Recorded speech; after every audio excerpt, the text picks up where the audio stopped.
Alex Barth here with Brian Scalabrine, former Boston Celtic, currently with NBC Sports Boston. And Scal, I want to start there. When it goes to from playing for a team to covering a team, and you made that transition pretty quickly, what was the strangest thing for you? What was the most unexpected thing from going to being a guy in the locker room to the guy in the media scrum? So I kind of did it twice, right? The first time I did it, a lot of those guys were my teammates, right? I was playing with Garnett and Pearson. Those guys were there.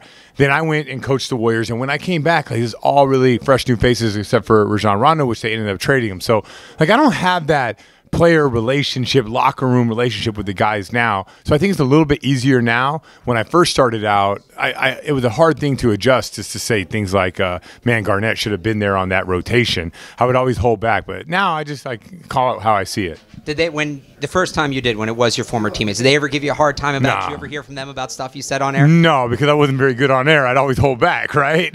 But now I don't. It's just like, you got to be honest. You got to be who you are. And if you see something, you got to say it, because that's going to lead to something else that happens down the road. And it could be the whole identity of the game, could be defensive rotation. And if you hold back in the first quarter, it's kind of hard to turn that back on later, right? So from there, I sort of adapted to, I'm going to treat it like a coach, and I'm going to look at things that the coach would try to point out when we're watching, and people at home as well, the viewer. There are things that have to be done in order to win basketball games, to win championships, and I'm trying to point that out, and not in a negative way, but just like to inform people. It's maybe not always how you see it with the guy who's scoring. It might be someone else's fault on the weak side. And you had the coaching stint, too, out in Golden State. Obviously, see what that team has become now from when you were there. What were your indications? What did you see in guys like Steph Curry, the guys that were there from the beginning? And what have they changed between when you were there and now that you think has really helped their game? Well, the ball movement is one. And when I was there, it was interesting because I coached, and then I announced that I was coming back in that fabulous letter, I'm coming home. And then I sort of did some media interviews after that, and I thought Steph Curry was basically what we would call in the NBA a pocket pass away from being an MVP. He needed to get rid of the ball when people double teamed him, and if he can learn how to do that, and with the addition of Draymond Green and the ascension of Draymond Green, it helped him, and I thought he would be an MVP guy. Now, back-to-back MVP, one of the greatest teams ever. I didn't see any of that, but I knew that they would be a championship caliber team, and that's partly the reason why I went there.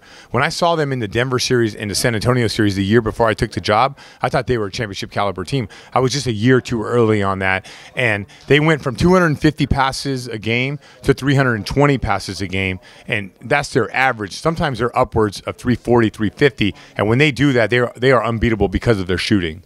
So what is now the 2018 Warriors, 3 out of 4 championships? You were in the room. It was a couple years ago, but you were in the room. What's the weakness?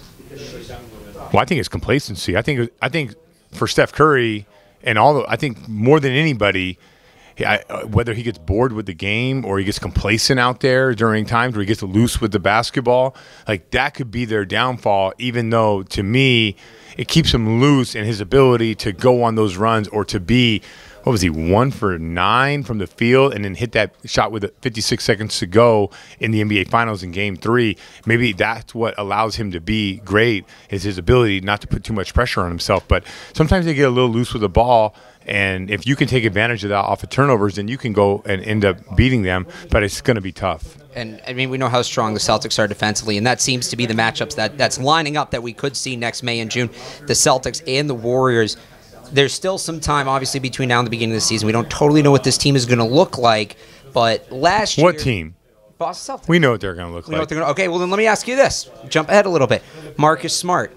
Does this team need him back? How bad does this team need him back? To win a championship? To win a championship. Yeah, I think they need him back. I don't think they can win without him. I don't even know if they can win it all with Marcus, right? Like, beating the Warriors is a tough thing to do, but if I'm going against the Warriors, I want Marcus Smart on my team. You need defensive versatility against those guys because of all the different players that they have. You got to have Marcus on your team, but it's a numbers game. If that number comes in from somewhere else at 13, 14, 15, 16 million, which I don't know what the number, I don't know. Like, it's mind-boggling to me how Isaiah Thomas just signed for $2 million when another, like, Zach LaVine signed for $20 million, right? I don't really know what guys are going to end up getting paid, but to me, if they can retain Marcus, they have to do that because I believe that this team is right on the verge. If they don't, do you see another guy maybe that slipped under the radar in the last couple of years? For instance, when Avery Bradley left, the defensive presence became Marcus Smart. I don't see. Is there another guy in the pipeline? Don't ask me like the underrated question or another guy, because I know that these guys were going to be good. Like I knew Terry Rozier was going to be good. You know, like he's a guy that has to do more defensively. Jaylen Brown, he developed on the defensive end. The Jason Tatum thing was mind-blowing for a rookie. I would say the same thing about Donovan Mitchell over in Utah. Like this team has exactly what they need. No Kyrie, no Gordon Hayward. They were a couple possessions away from going to the NBA Finals.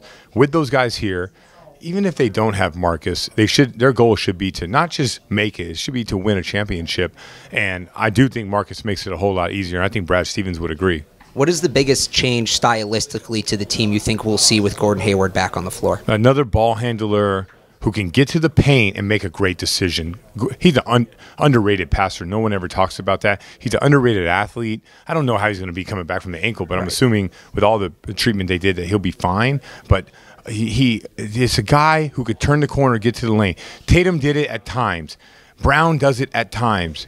Gordon Hayward is consistently doing it. He's been doing that since he was playing at Butler. So I think it's another ball handler, decision maker when he does get to the lane. And do you think that will result in Kyrie playing more off the ball, maybe playing a more shooter role, and how will that help them? I would love to see these guys play less minutes than they did last year. Kyrie at 33. It'd be great to see Kyrie at 30 all year long, you know, managing all the injuries. And then when the playoffs start, these guys are all fresh, ready to go. One last question for you before we wrap it up. The Big Three League, you've got to be a part of that. And we see these kind of post-career leagues popping up. The Flag Football League as the counterpart to the NFL, the Big Three League. What is it like to be a part of that and to get back out and play It's again? fantastic. Like Ice Cube is a very hands-on owner.